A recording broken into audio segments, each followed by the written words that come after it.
I used to grown up in the Delta. At a very young age, I was traveling back and forth to the Delta with my dog team.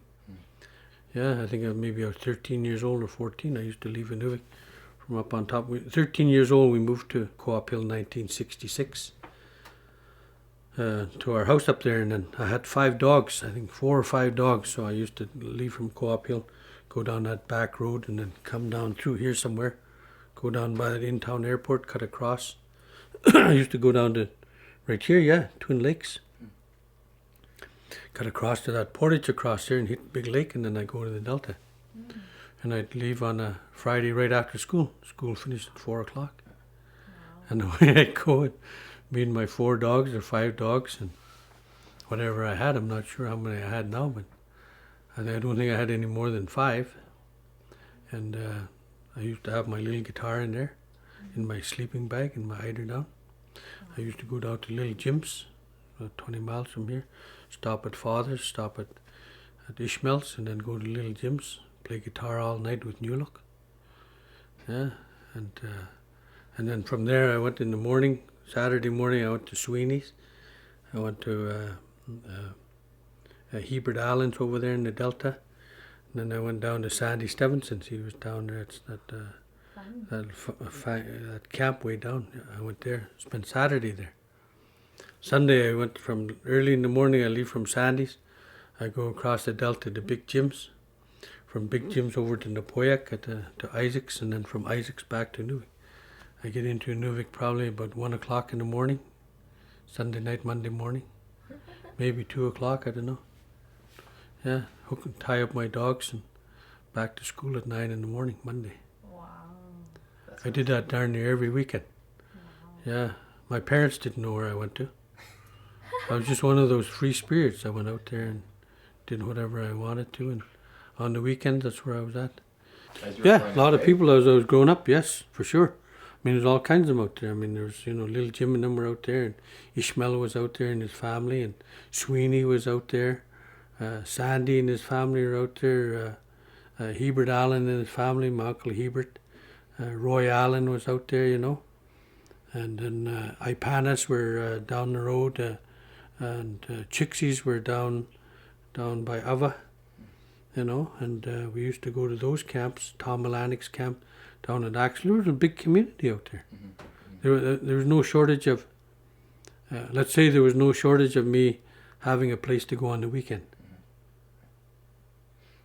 I think right now, if let's say a couple of days from now, Friday night comes along and I hook up 7 dogs, I go out to the Delta, I'm not going to find those camps that used to be occupied like that.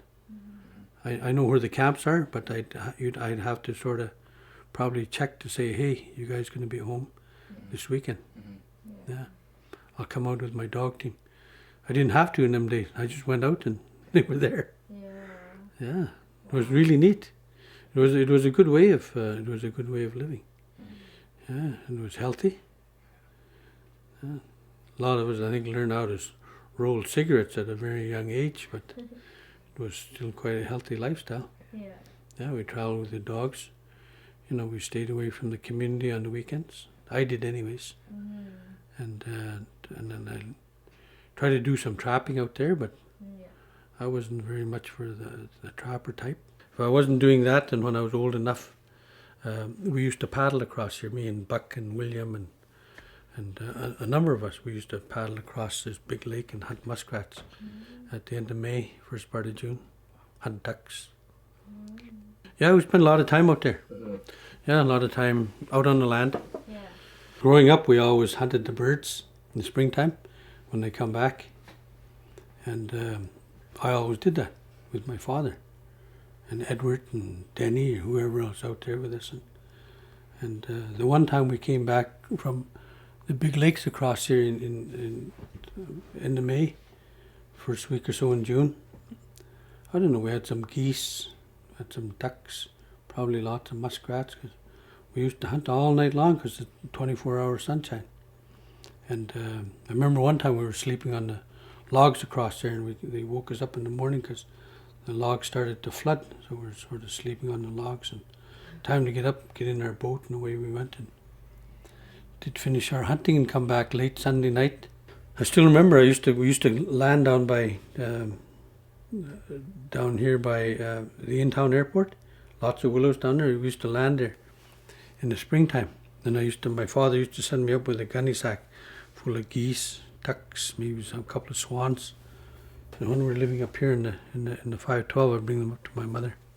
And then I go back and get whatever else, a couple of loads I do, and then afterwards we can come in with a canoe down underneath right here at the Twin Lakes, and then bring our muskrats and that up, and the ducks that we were allowed to keep, which was black ducks, We weren't allowed to keep anything else. We weren't supposed to do that, apparently, I guess. I didn't know. But anyways, the other time was when we got done with that one hunt across here. We had a bunch of geese, a bunch of ducks and that, and Edward and Jeannie were at the transient unit just above Northern Store, right across from, right in that field there. Yeah, there used to be a little hill there. The other end of the hill, from the Northern goes across, there used to be a hill there. So they had the transient unit there. And first part of June, something like that, and I come home after school, and my mother was cooking some geese in a big pot in the stove, and Jeannie called and said game wardens are down here. They're at the transient unit there, going through our Edward's freezers because they heard Edward and Victor were hunting geese and ducks, and they got a bunch of geese and ducks on the weekend. So they're going to your place next. I think it's the days we had party lines, I think. Not long after the phones came in anyways, How old was I? 14, 15, somewhere there, I don't know. Something like that. So my mother had this pot of soup, and we had lots of swans and ducks and geese and that in the gunny sack, in the deep freeze. So she said, you better go and do something with them. Game wardens are coming, so okay. So I took that pot of soup out. It was cooking. It was pretty well cooked, I guess. We're going to have it for supper that night. A nice sized little pot. We had a big family anyway, so I took it out, and I was walking across by Jack Heath's house up there. That's where my dog yard was. So I was looking, I was going to go up the hill a little ways. There's just a road that went up about another 100 yards up. But now it's all in big subdivision, but it was just a little road up there, and I was looking, I was wondering, I don't know what I should do with this soup. No. I looked across, and my dog right here, my black wheel dog, his name is Blade. I bought him from one of my friends here one time. He's sitting there just smiling, wagging his tail. So, gee, I looked around, I looked down towards transient center down there. I looked there, there's a little bit of action going on. Our house right here, and nobody will ever see this, I don't think so. I took my soup bowl like that, I packed it like that, and I put it beside that. My dog Blade, he's smiling away. I look around, I found a piece of plywood and I put it over top. Nobody will ever see it. No, nobody will ever know. So, and I got my backpack, I got that gunny sack full of geese and ducks in my ear. So I walked up the hill and I dug in the snow. There's lots of snow yet, so the snow. So I put them in there. Stayed there for about an hour, I guess. About an hour later, I walked back down. Maybe 45 minutes, maybe an hour. And my mother says, yeah, I said, game wardens are gone. So you should get that soup. So I said, okay. So I went out to get that soup. Blade was still sitting over there. Blade was just smiling, looking at me. Gee, there's no plywood on that soup bowl. When I looked inside it, it's empty. Dog been eating all the soup. But we never got caught by the game warden. Yeah, that was a silly law. Oh, yeah. Yeah, for people that are from here, that lived and made a living on the land. Yeah, and then I went back and got the other geese afterwards because they were gone. Yeah. And my mother made another pot of soup, whether it's that day or the next day, but we never got caught. But that's what we had to do, just to make a living. I mean, we got our food from the land. I can still remember when we were out there and when we get a few geese and maybe a few swans and ducks and that, my father would pluck them all out there. He'd pluck every one of them, cut them up and clean them up and put them in little bags and bring them home. They're ready for the soup pot. Yeah, because we didn't hunt them for any financial gain or anything, any kind of a gain. It was for food. Yeah, I mean, you can't eat hamburger every day. Maybe some people could, but not us. We had a lot of wild food, Yeah, we used to have caribou and fish and the geese and the ducks, ptarmigan, rabbits, all kinds. Cool. And then later when you were RCMP, did you find it hard to have to enforce some of these crazy laws? Yeah, well, some of them, I remember one time when I was out hunting with my father and my father-in-law, and we were way down the coast in September, and we were traveling along, and I was operating the boat, 24-foot canoe like that. I was operating, my father-in-law was sitting in the front, my father was sitting in the middle. I was in the RCMP then.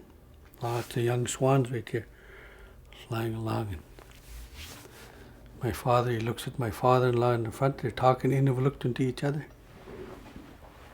I sort of understand them a little bit, they're talking about Korok, so must be talking about those swans, I guess, so really flying not far from the boat. And my father, he turns around, he says, my boy, he said,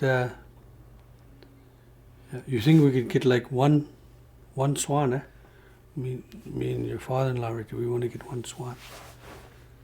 I thought for a little bit, yeah, I said, go ahead, yeah, go ahead, get one swan. Boom, boom, boom, boom, boom, boom, boom.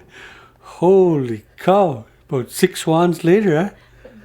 And what the hell are you doing? He said, gee, so much swans. We thought we'd just get a couple of more. So that's what they did. And when we got down to couldn't say nothing. What the heck, But the funny thing about that whole thing, they turned around and they asked me. I mean, it's my father and my father-in-law. Heck, they were here, 25 years before I was. So the heck they doing asking me? I mean, this is their land, It's all their land. Yeah, I think they got about 6 swans or something. Next thing we found another creek down there. That's my father said, just land here. Let's land here for a while. So he took all those swans up. He plucked every one of them. Yeah, me and my father-in-law walked down the beach and got a few more geese that afternoon, but he sat there, plucked all the swans. Yeah, a lot of, even when I was growing up, my father tells stories about when I was just a little boy out on a trap line. I think after my sister was born 1954. I was born in 1953. And then I think 1954, 1955, we're going out on a trap line. I was like 2 years old, and we're hunting, we're going out to set muskrat traps. So my father said they used to put that little toboggan, those little toboggans, those small ones. They're probably about 3 feet long. The little one, they put a little canvas wrapper on it and a little lazy back on the back of it. Yeah, my dad said maybe 4 feet long. He said he used to put his old leader on that toboggan because he was already carrying my mother and my sister in his toboggan with his dog team going to set traps. So he put me in that little toboggan, put that old leader on there, put a bunch of traps in the front, dressed me up warm. And then that old leader takes off and goes, following the trail that they're supposed to follow, where they're going to go and set their muskrat traps. Wow. Yeah, he said a few hours later they catch up to me down there at the end of that trap line. That trap line trail, and I'd be sitting outside. I'd be outside of my little toboggan playing with that dog because that's the place where we stopped to make tea. We'd collect dry wood and we make tea and make bannock or have a little lunch and then turn around and go back, and he checks all his 50 traps or 70 traps, whatever he sets. Wow. Yeah. Such beautiful memories. That was life. Yeah, and that was life before what it is today with government and everything else that's involved now, Yeah, they were out there making a living with their own 2 hands that they had. That was a good way of life, I think. I don't recall the trip from the Delta to Inuvik, but I recall living in a tent down by Duck Lake down there. Were there many other families around the tent A too? lot of families. Yeah. We had families across the river. We had families down on the far side of Twin Lakes down there. We had families around Twin Lakes. We were all here. My father still went out and whenever he could, I think, and used to go over to a Clavik to hunt caribou because we didn't have any like caribou around here, as far as I know. And then after that, the next thing I sort of remembered was I think living in the tent down here, down by Twin Lakes down there, and then walking up to go to school at Sam's school. I think 1956 was my sister was born in the tent down there, I think. Yeah, and as far as we know, she's the first recorded one born in Inuvik. That old man Sumner was married to Granny Sumner, which is my mother's aunt, and he contacted my father. My father was working out on the dew line. I think it might have been down at Bar C down here, and working in the dew line, and bring your family to Inuvik. Got work for you because there's lots of work in Inuvik. Old man Sumner was already trading here. Yeah, I think he might have moved in from Napoyak out there in the Delta, and he was trading here in Inuvik. Yeah. And we just moved in. Excuse me, we got down living in the tent down there, and then afterwards, my father was working for Sumner, and I think he was doing some labor work, and then one day he said he was working and building one of them big stone boats, that made out of big logs and that to haul equipment around, and you just drag them behind a little cat. He said he was working on something like that, and old Adolf got a hold of him and said he'd got work for him helping to build Inuvik, to put the pilings in the ground and so on. So he, old Sumner said, go and work for Adolf, you're going to make better money. Yeah, you got a big family anyway, so that's what he did. He went to work for Adolf, and then we went from down there. My mother made a few inquiries, and we eventually moved from the tent frame to I think might have been another tent frame down here by Twin Lakes, and maybe in the same year, because of the inquiries that she was making and checking on a few things, we ended up in one of the matchbox houses right here in Happy Valley. My mother being who she was, she always tried to do the best she could, if not for her own kids, well, for everybody else that was living around her, and she got that house right here at Happy Valley. And then after that, I think one of her arguments she said is that you can't have people working for government, and you can't have people living in a tent frame. People with families, they got to have a warmer place to live. You can't be having to haul wood all winter all the time. Yeah, because one time somebody asked my father how long you lived in a tent frame. He said 3 years. Cold? He said, yeah, you're darn right, it was cold. We had to haul lots of wood. Yeah. So then we moved to a little matchbox house over here down here at Happy Valley Campground. And then after that, I think my mother said she did some more inquiries and so on, and ended up in a 512 over there in that Northwest Tell Yard. And I had a dog team by then, I think, when I was over there. And another one of my sisters was born there. I think sister number 3 or something was born over there. Maybe sister number 4. Oh, I had lots of sisters. Holy cow. What was it like for kids back then? Like, was there school when you first got here? Yeah, there was school, yeah. We had a federal day school. Oh, it already opened? Yeah, there was a federal day school that they had going just on the other side of Sam's school in that big open field there. Yeah, I think they had a couple of, like these 512s here. Yeah. I think they had them in there, and I think they had a couple of teachers, maybe Miss Robinson or something, back in them days, and a lot of the kids went there. But I was too young to go to school. But I think at 6 years old, I can still remember coming up the hill right here and walking to school, Sam's school. We had a lot of kids from back then, especially when the hostels were built. We had kids from all over the north. Yeah, I remember kids from way eastern Arctic, Cambridge Bay and Spence Bay and Joe Haven and that, east. And then I think we even had we had a lot of kids from the Delta, from Inuvik, from Aklavik, Fort McPherson, so on. Might even had a couple of them I know from Old Crony, Yukon. Yeah, and they were all staying at Stringer Hall or Grolier Hall. English was a common language, yeah.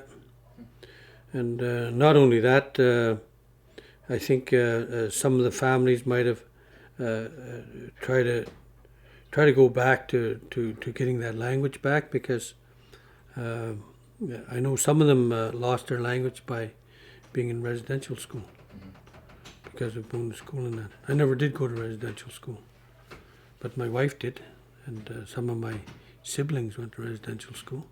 Federal day school was different, eh? Yeah, federal day school, I think it was from the kids that were living here in Inuvik and trying to get them to school, because a lot of families had relocated from Aklavik. Some maybe come from other communities. They come in by boat or something, because there's lots of work in Inuvik. A lot of growth going on, and families were coming in. They were moving in. There's a lot of families that came from their Delta camps to Inuvik to visit their relatives here, and a lot of them never went back. Yeah, so they came to Inuvik sort of like maybe to go camping for the weekend, and then they never went back to their camps. They stayed here. They just put up a tent and lived here, and they started working, because there was a lot of work here. Why did a lot of families go back to Aklavik? Yeah. Because I think that's where they're from, and I think by relocating them from Aklavik to Inuvik, and a lot of them finding out that Aklavik wasn't gonna sink in the West Channel over there or into the Peel River, they went back to Aklavik. Yeah, a lot of my friends went back to Aklavik. Yeah, grew up with them here, and then they went home to Aklavik, because Aklavik is their home. My grandmother lived in Aklavik most of her life. Yes, and our family was out in the Delta, but we went back and forth to Aklavik, and then when Inuvik was starting to be built, we came here. I think the building of Inuvik had a lot to do with a lot of things in the ways that we went. A lot of us went, because eventually you couldn't make a living out there anymore. I mean, it's pretty darn hard, I think, right now to make a living out on the land if you had to go and make a living for your family, because I mean the cost of all the goods and services that you're going to need to get there is quite costly. But you can still go out and trap the muskrats for food value. They're great. Yeah, when Rosa and I hit 20 years here, about 12 years ago, 20 years of being married, I went out on the land and went out to the camp, and I trapped, I think, 75 muskrats. I think at that time you needed about 60 or 65 muskrats to make a really nice fur coat. So I got that, and we skinned them all out there, and we stretched them, and I brought them in. And that spring I went to Whitehorse, and I brought my fur with me, and I brought them over to my friend over there. He's a tanner, and I dropped them off there, and June, or maybe in the month of July, I think it was September, they came back. They were all really light. I think they put a little bit too much bleach in them. Oh, yeah. Yeah, but anyways, we couldn't use them to make the parka. There was too much bleach in them, too light. So my mother-in-law used them, made little shoes, little gloves, little hats for the kids, and anybody that needed a pair of shoes or something used them for that. Then I bought her a fur coat. It seemed to be more expensive buying it than it was going out on the land trapping. It probably cost just as much or more going on the land to trap a number of muskrats, and on so many weekends in a row, because you can start trapping in March. You got most of March, all of April. I mean, I don't think I was getting 50 muskrats a weekend like some of our people that can go out and trap. And I was getting a few, and it's good food. Oh, it's darn good food. Yeah, I used to set those traps.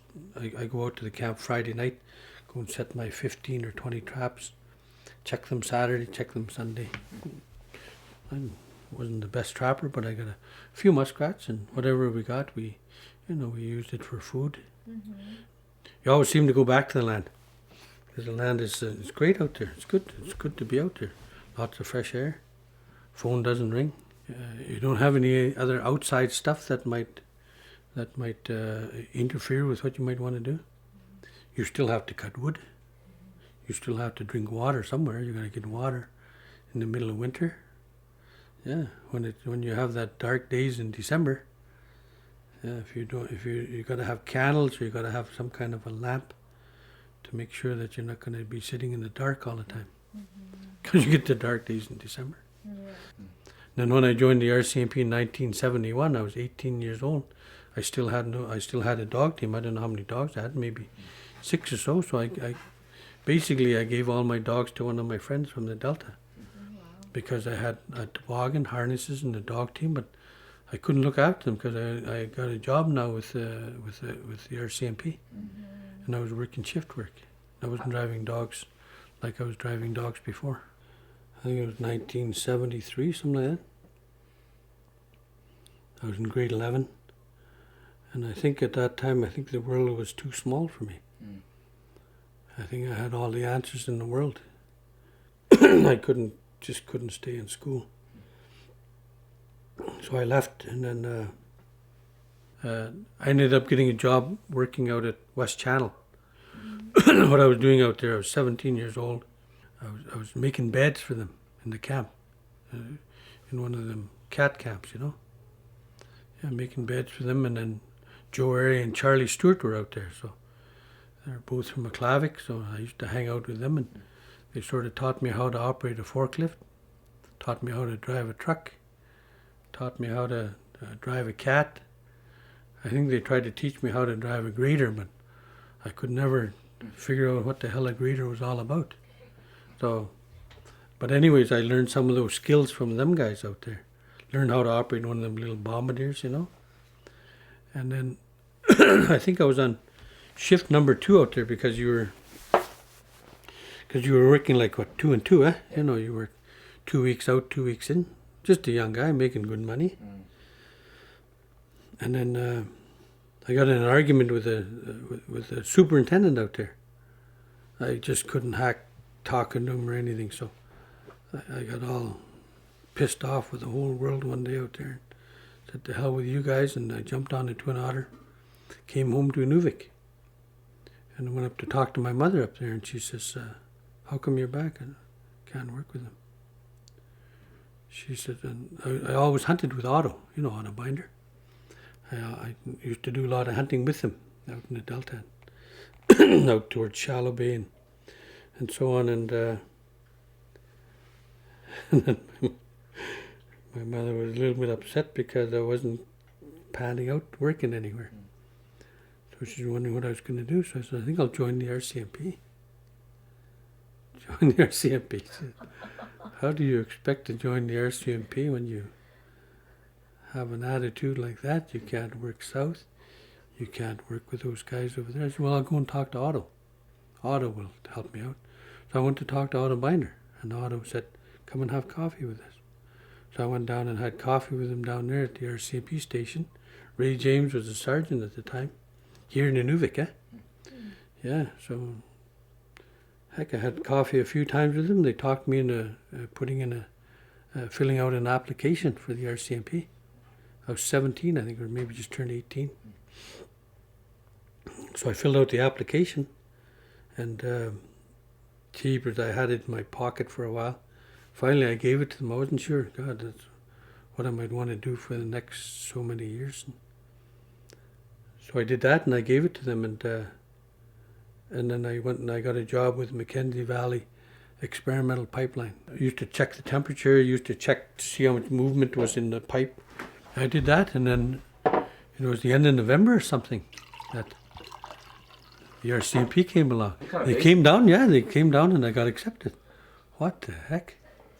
Yeah, really, I was on, holy cow, because I got lots of friends in Inuvik, I grew up down the west end of Inuvik. I mean, this is my home, and I did a lot of things, all kinds of stuff.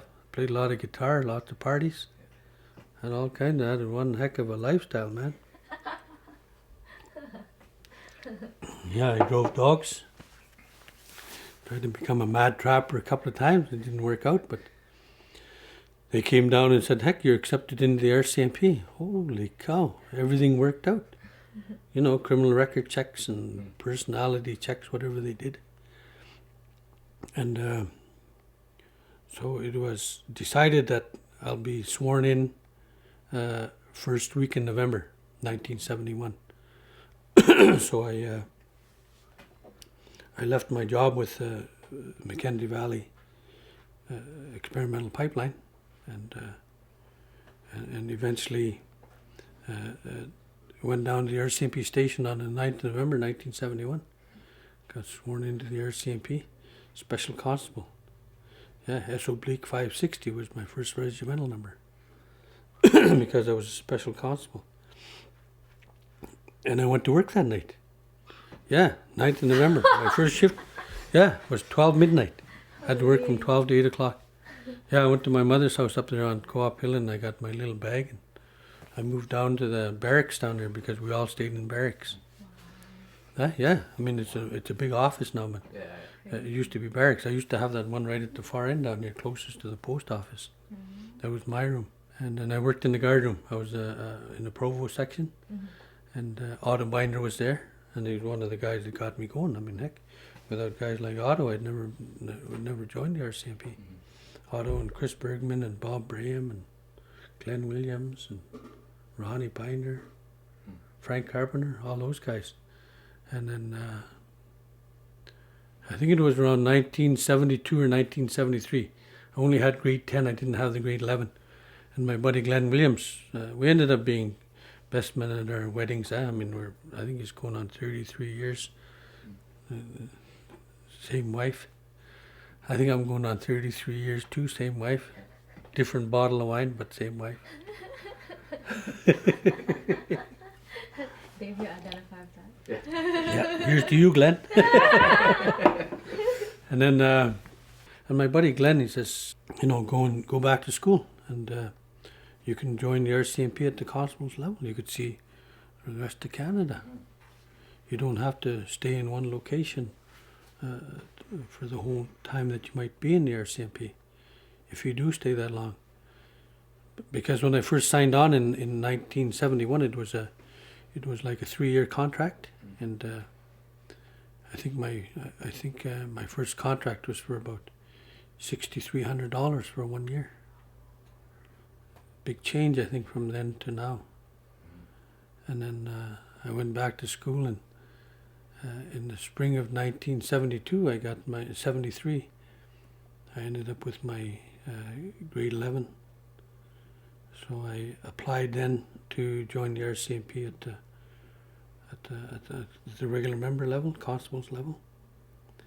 And I wrote my first set of exams, and I passed everything except, believe it or not, English. Yeah, I failed English. And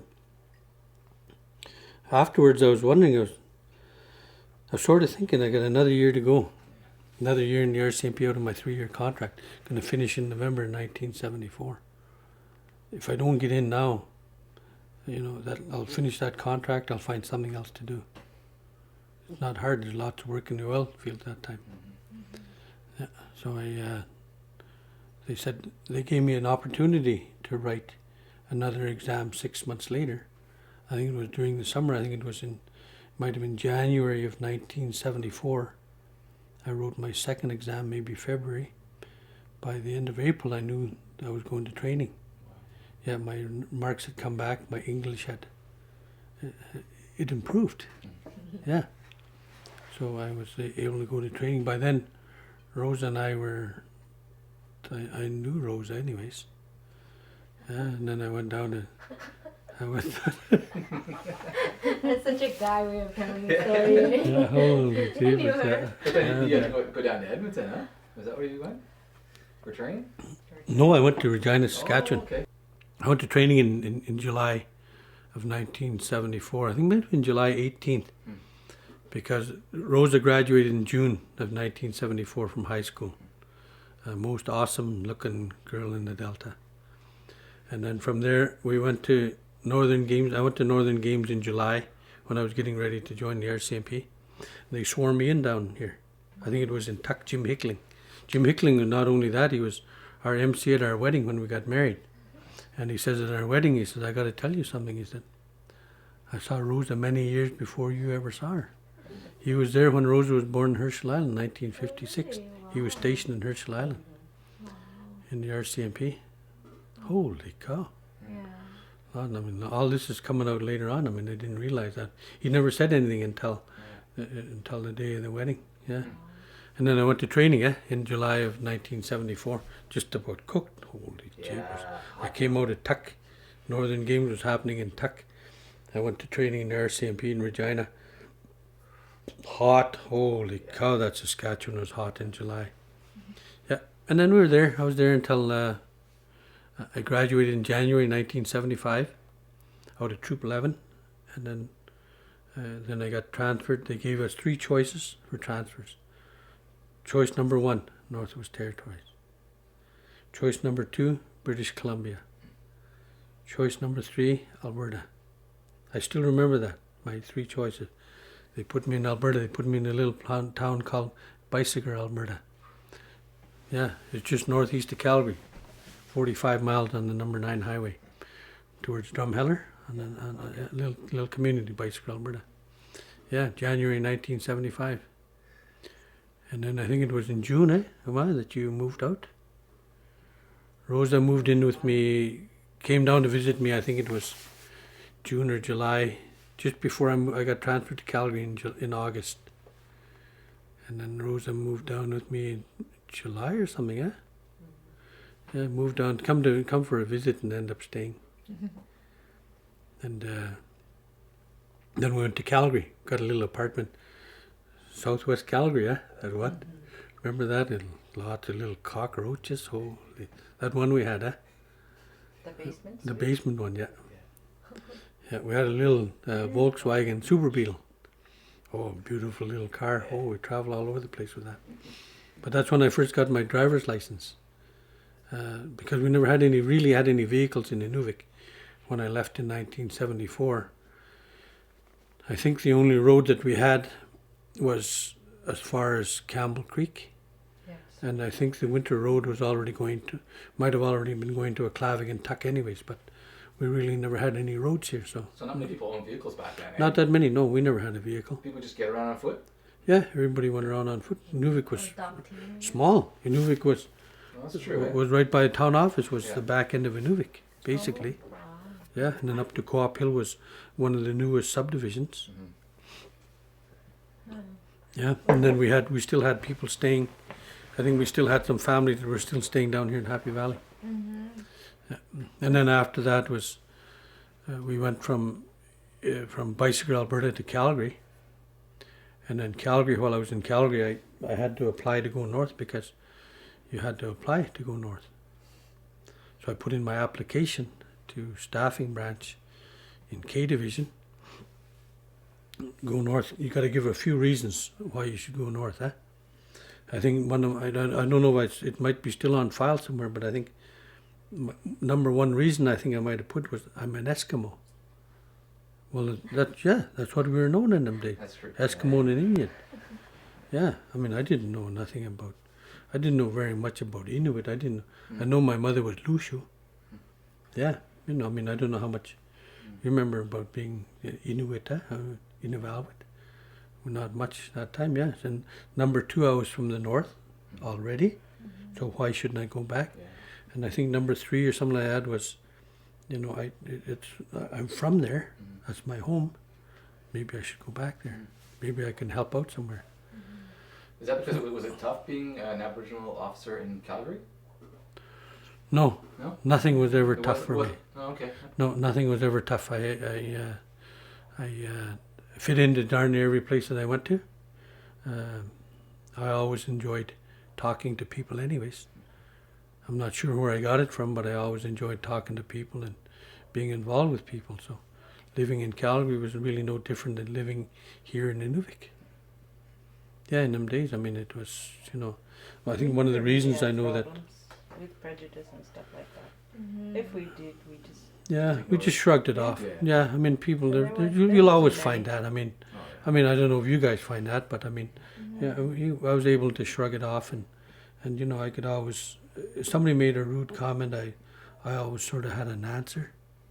A lot of stuff I had an answer to, Nice. but I always try to answer it in a sort of not to be derogatory to anybody, but some people are very hard to deal with. Yeah. But we lived in Calgary. We had an apartment. We were down in the south end of Calgary for a while, and I was working on 16th Avenue Northeast in Calgary. The sort of the detachment there, and then Rosa was working downtown. We had a job down at Shell or something. And then we ended up in an apartment and northwest side of Calgary, up not too far off of 16th Avenue. Yeah, down by that Simpson Sears shopping mall. Used to go back and forth to work from there. And then we got married while we were in Calgary. Yeah, we came north and got married here in Inuvik in the Igloo Church, ecumenical wedding. I put on my red serge and I brought in one of my buddies that was I went to training with in the RCMP. A long, tall, thin guy by the name of Brian. He was stationed in Was it BC already? BC, yeah, in Vancouver. Eh? Yeah. Yeah, Brian and Nanda were in Vancouver. They were going together when we were in training. So I know they got married already, but we invited them up to be my They got best man. married before us. Yeah, so he came up with his red serge. My buddy Glenn Williams was going to be in red serge, but he'd already had enough of the RCMP before then, so he left the RCMP and he got a job with, I don't know, Renewable or something. So he didn't have a red serge, so we put him in a white tuxedo. But then he got married in September down in BC. So Rose and I drove from Calgary to 100 Mile House in BC or somewhere in that area and went to their wedding with Glenn and Rebecca. And then, and then they came up to Inuvik for our wedding. And we had lots of fun with Nanda, because where'd she come from? Ontario, eh? You're both from Yeah. Ontario. Yeah, at the end of November, up here in Inuvik, just at the start of the dark days, eh? Yeah, so we got married at the church, ecumenical wedding. She had her priest and I had my minister from the Anglican Church. And so Glenn and Rebecca are down at Edward and Jeannie's, and I think Brian and Nanda, I'm not sure. They might have been staying at my mother's, huh? Yeah, my mother made them a parka. Made them both parkas. I think it was just from old parkas, but still made them parkas and put trimming and lining and made them slippers too. Yeah, made them all kind of to be dressed for the weather when they were here. So, yeah. So one night we're having coffees down at Edward and Jeannie's down there. Edward had a dog team behind the house and they were barking. Nanda was Started wondering. howling. Yeah, they started howling. Nanda got a little concerned about that, was wondering what they were. Wolves, eh? Oh, yeah. I think we got about a couple of miles out of that one. Yeah, then we did the wedding thing, then we went back to Calgary. Yeah, and then our oldest daughter was born in Calgary in December of 1976. Yeah, we got married in November of 1975. And then from Calgary, while I was in Calgary, not long after I applied to go north, there was a fellow I think he was a staff sergeant or something, from staffing. His name was Day. He used to be stationed in the Clavik back in the late 60s. So he came down to Calgary to interview me for this guy applying to go north. So we started talking, and jeepers, we in a 2-hour interview, we talked about an hour and a half just about a Clavik and Inuvik and how so-and-so is doing, how so-and-so is doing. Geez, I haven't been there for a long time yet. And then he said, by golly, he said, we're going to get you north, he said. Yeah, you should go back north. I said, right on, good. It took us about 15 or 20 minutes to do the paperwork that we had to do. And then afterwards that was September, I think, of 1976. Rose is going to have a baby. Claudine was born in December. I think it was January they called and said we have an opening, and we have actually a couple of openings. One's just outside Edmonton, Mayor Thorpe, Alberta. No thanks, no. Another one was in Swan Hills. No, it's still too close, and I talked to Rose about it. Next one was in Manning, Alberta, 60 miles north of Peace River. Yeah. On the Mackenzie Highway going to Hay River. So, like Manning, Alberta. I said, how far is that from like Grand Prairie? He said, not Grand Prairie, but Grimshaw. They said 60 miles. And 60 miles, what the heck? I got an uncle that lives in Grimshaw, Joseph. He lives in Grimshaw, him and his family. So, well, heck, I'll go to Manning then. So we ended up in Manning in February of 1977. Wow. Yeah, Claudine was a little over a month old. We had our little Volkswagen. Yeah, and we had a dog, but we sent the dog home because we had no place in the apartment for our German Shepherd. We bought a little purebred female, sent her home. That was a nice dog. Yeah, Oh, she was here many years. Yeah. Mm.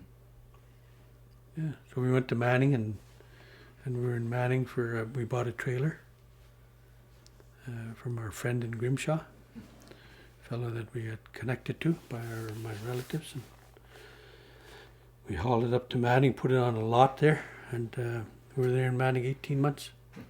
And while I was in Manning, it was just about 2 years to the day. They called in August of 1978 and said,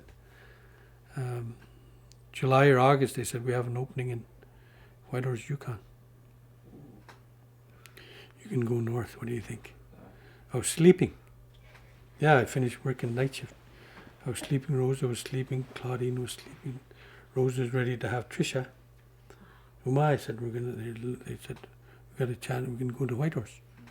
They said, when can you go? I said, tomorrow. No, you can't. Not tomorrow. Your wife's going to have a baby, yeah? I said, yeah. Well, you should wait till the baby's born. Yeah, okay, yeah, we'll do that, but whenever you guys want, next couple of months. Heck, September 22nd, 12 days after Trisha was born, we're sitting in Whitehorse, Yukon. Wow. Yeah, 10 by days that, yeah. after. Yeah. 10 days, Wow. 10 days. Yeah, because I bought because my friends in Alberta, the good people that they are, yeah, they said, you can't be driving a little Volkswagen Super Beetle. Your wife's got one child already, another one's going to be born. I already had a dog team too. I had 6 dogs behind our trailer. So by the time Tricia was born, I think I sold the trailer. We had the trailer up for sale. We moved out. We were staying with our friends 17 miles north of Manning on the highway. So I used to go back and forth to work. And then Tricia was born on 10th of September down in Peace River Hospital. A couple of days later, we went back to Manning, packed up whatever stuff we had, hooked up, tied up all the dogs in the back, traded off that little Volkswagen for a Chevy crew cab. Yeah, because my friends in Manning said, you can't be driving these little things. Because all of them were driving Ford 4x4s and Chevy 4x4s and Dodge 4x4, all working in the gas fields. Yeah, and, yeah. And then here I am driving this Little hippie machine. driving this little little Volkswagen. Yeah, the shocks went on it. So I took it down to the Gulf station there. I said to Bill and Bob. It wasn't even running, Yeah. Traded it in. Yeah, I said to Bill and Bob, I said, gotta check the shocks or something in the front. I think I don't know anything about these vehicles. There's no shocks on this thing. Holy cow! Okay, what should I do? You should buy a Chev or something.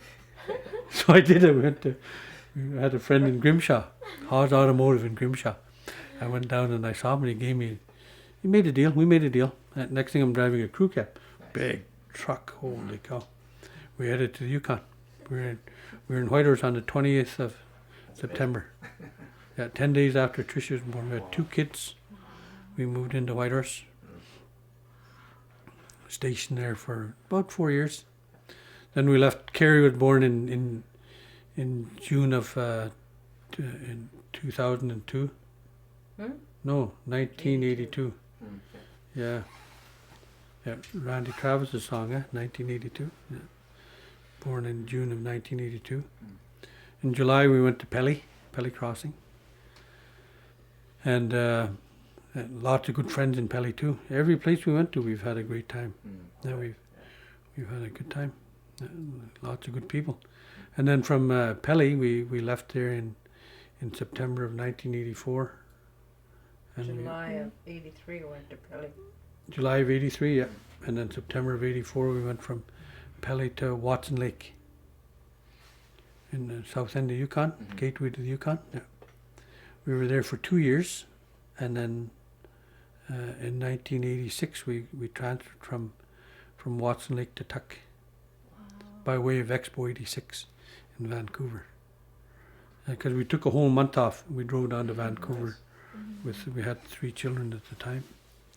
Visited friends and relatives down there and checked out the expo and went back to Watson Lake and then arrived in Inuvik in the first part of August. And then we flew into Tuck.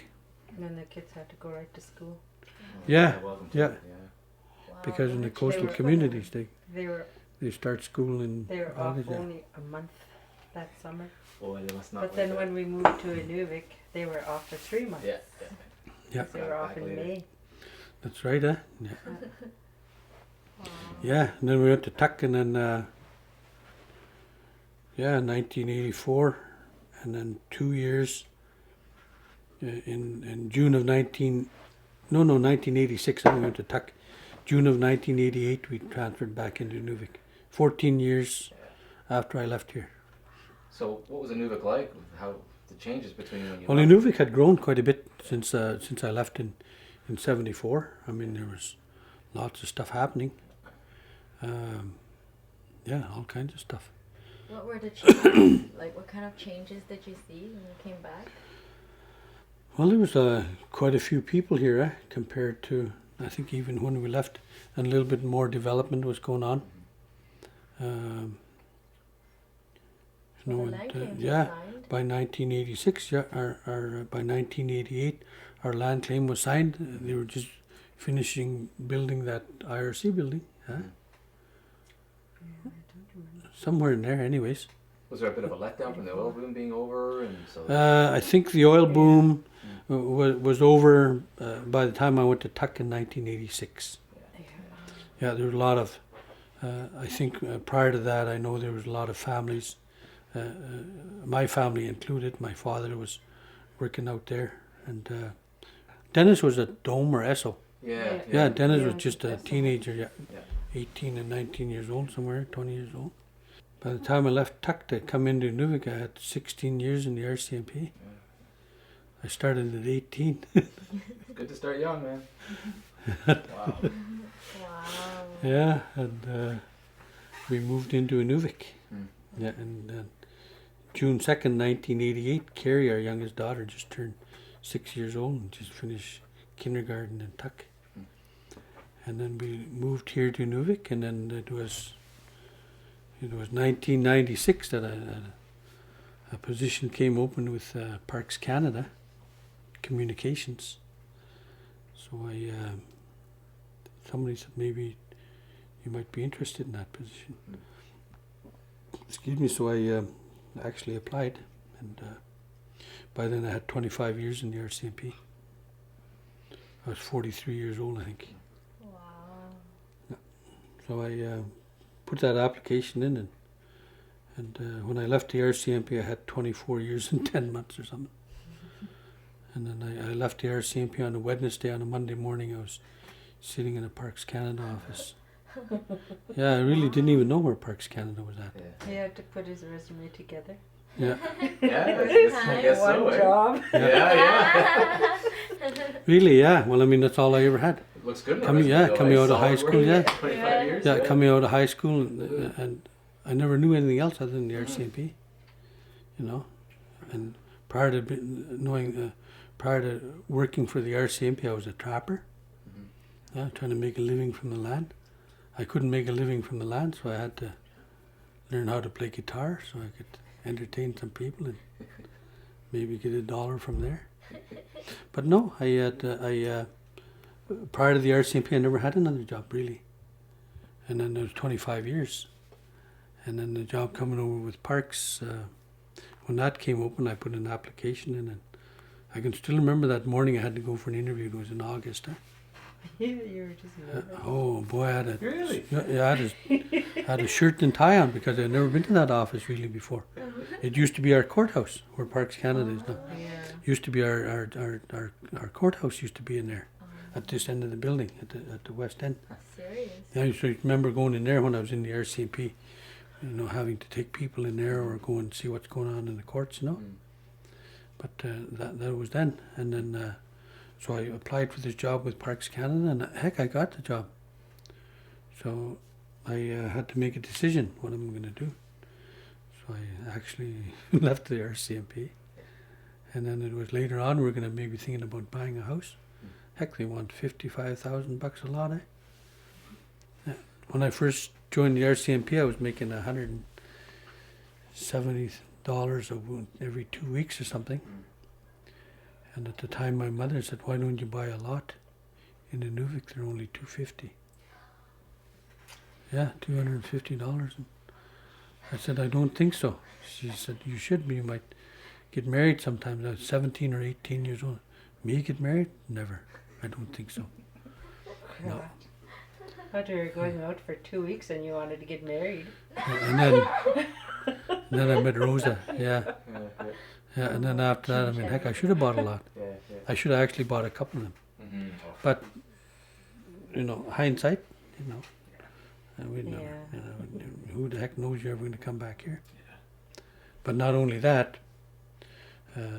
now I've been working with Parks going on 12 years now. The position that I have now is called Community Liaison.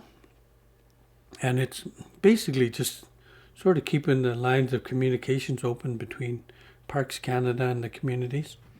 I know a lot of people in all our Delta communities, whether it's within the ISR, whether it's within the Gwich'in settlement area, and I know a number of people down within the Sawtoo settlement area also. So I do community liaison. And some of the stuff I was doing was we put the visitor centres together at Olivet National Park in Sachs Harbour, and also at Tuctanogite National Park in Politics. So I did a number of community visits over the years with Parks, talking to elders and people in the community, just to see what they might want in those visitor centres. And we sort of put things together. We did quite a bit of consultation.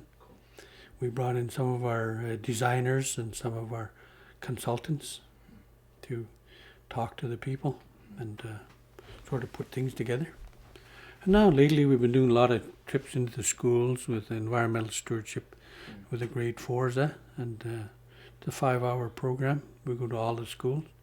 We go to all the schools in the Inuvialuit settlement region, all the schools within the Gwich'in settlement area.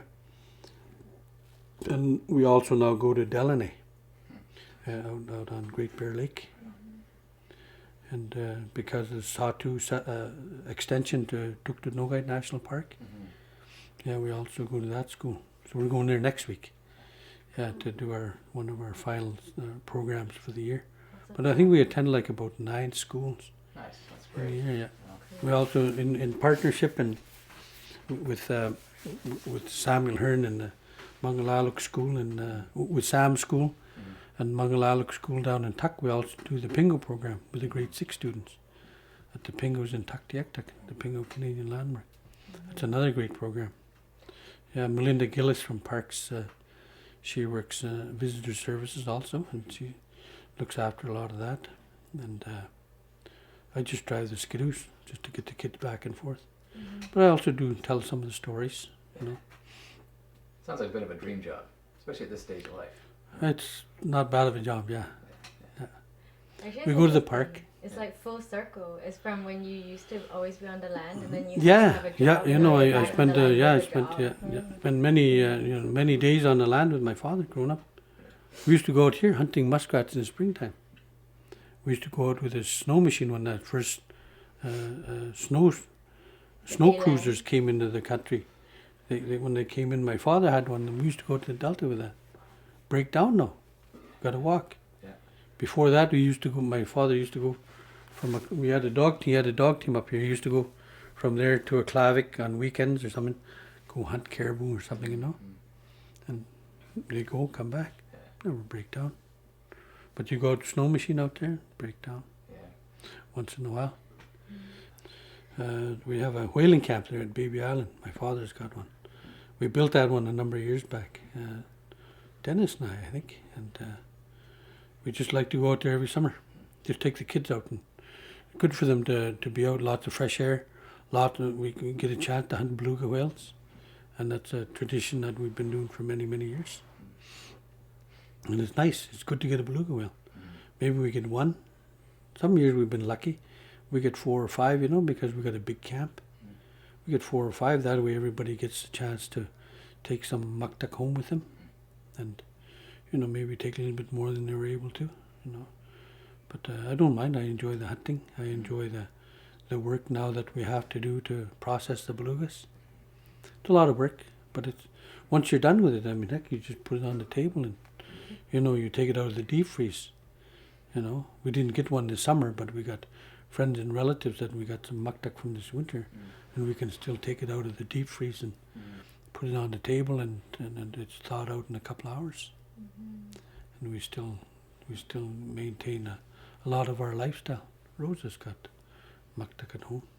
Did you miss it when you were living down south? When I was working in Alberta, it wasn't too bad. I was too busy doing what I was doing in the RCMP to really miss any of that. I came home one time in 1982. Uncle Elijah had a contract, I think, with Cope out of Kennel Island, and we went down to Kennel. Our youngest daughter, Carrie, she was a month old now, and we came home, and Rosa stayed in Inuvik, or went to her mother's camp down here, 20 miles out. And I went down with my oldest ones, Claudine and Tricia, with my father. We had a 24-foot canoe and a 40-horse outboard motor, totally loaded, 12 hours from here to Kennel Island. Wow. Yeah, and coming home was longer. But I think that summer, working with Elijah, Elijah had a contract or something with, it might have been Cope. Lots of muktuk he had, and boy, I think we got about like 20 whales or something, 25 whales over the summer.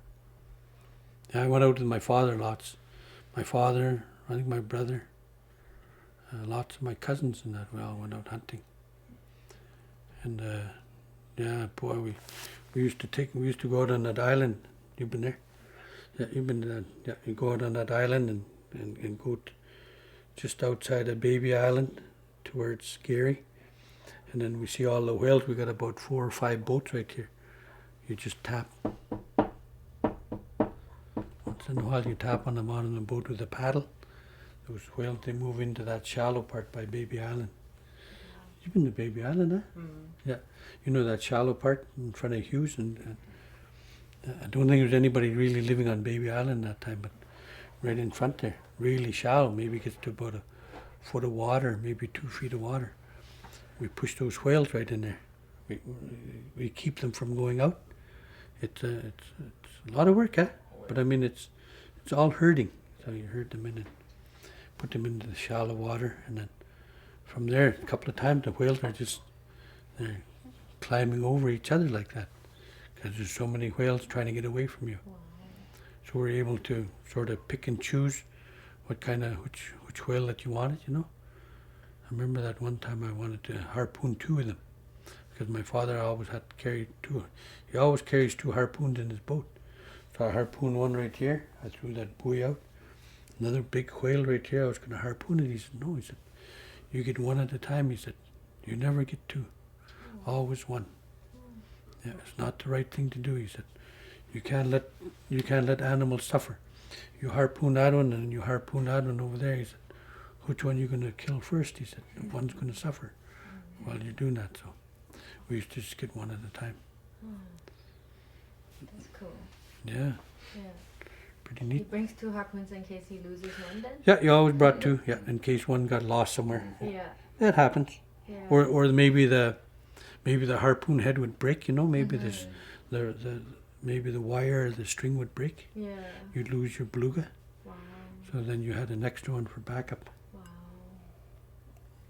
That's pretty interesting. Yeah, lots of work, but it was good work. Yeah.